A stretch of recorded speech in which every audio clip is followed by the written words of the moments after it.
So, you're thinking about starting a business with a partner? That is amazing. It's one of the most exciting things you can do. But what happens when you don't agree on the rules? Well, today we're diving into the single most important document you'll probably ever sign, the partnership agreement. I mean, think about it. You've got this brilliant idea, you've found the perfect partner, maybe a friend, a colleague, someone you just completely trust. The energy is high, the future looks incredibly bright, and you are ready to go build an empire together. It really feels like nothing can stop you. Right? What could possibly go wrong? Well, as it turns out, even with the absolute best intentions and the strongest friendships, disagreements are going to happen. What if one person feels like they're putting in way more hours? Or you can't agree on how to spend the company's money? Or what happens if somebody wants to leave? These are the little cracks that can end up shattering a business dream. So, how do you protect that initial promise? That shared vision needs some kind of framework to help it survive all those inevitable bumps in the road. Well, this is where your secret weapon comes in, a custom-written rule book for your business. It's a guide that you and your partner create together, one that thinks about disagreements before they happen and gives you a clear path forward.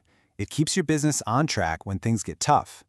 Okay, so this custom rulebook, it has an official name, the Partnership Deed.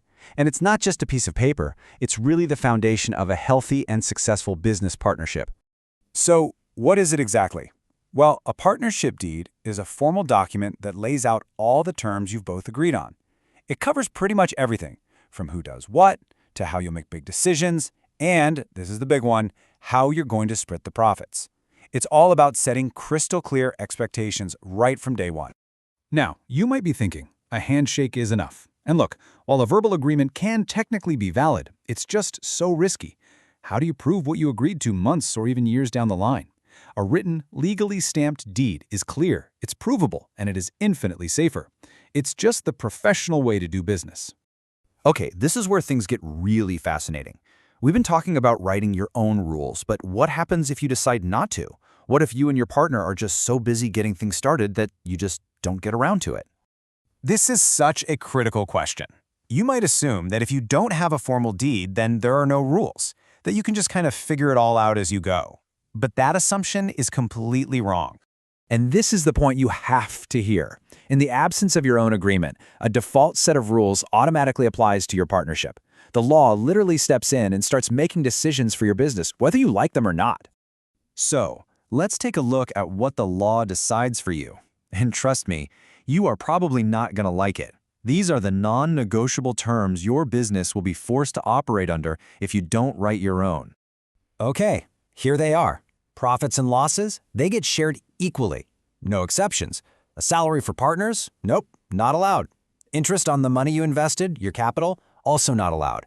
And there's a fixed 6% interest on any loans a partner gives to the business. These rules are totally black and white, with zero room for your specific situation. Let's just take that profit split. The law says it must be 50-50. But what if you're doing 80% of the work and your partner is only doing 20%? Is that fair? Under these default rules, fairness doesn't even enter the equation. The split is equal, period. And this one might be the most shocking of all. How much of a salary can you draw for all those late nights and weekends you're putting in? Zero. That's right. By default, partners are not entitled to a salary. Your only compensation comes from a share of the profits if and when those profits actually exist. It gets even weirder when it comes to your money. Let's say you invest $50,000 of your own savings to get the business started. That's your capital. By default, you earn 0% interest on that. Nothing. But if you later loan the business $10,000, that loan earns a fixed 6% per year. The law treats your initial investment and any later loans completely differently. So after seeing all this, it becomes incredibly clear, doesn't it? Relying on these default rules is like letting a complete stranger make major financial decisions for your company. The only way to make sure your business reflects your unique agreement is to write it all down. A partnership deed is so much more than a legal document. It's a declaration of control. It lets you define fairness on your own terms. You can decide on a 70-30 profit split. You can agree on salaries. You can set the interest on capital. You get to make the rules that are actually right for you and your partner. And that's really what it all boils down to. It's a simple but incredibly powerful choice. By taking the time to create a partnership deed, you're not planning for failure. You're building a strong foundation for success. So who do you want in the driver's seat?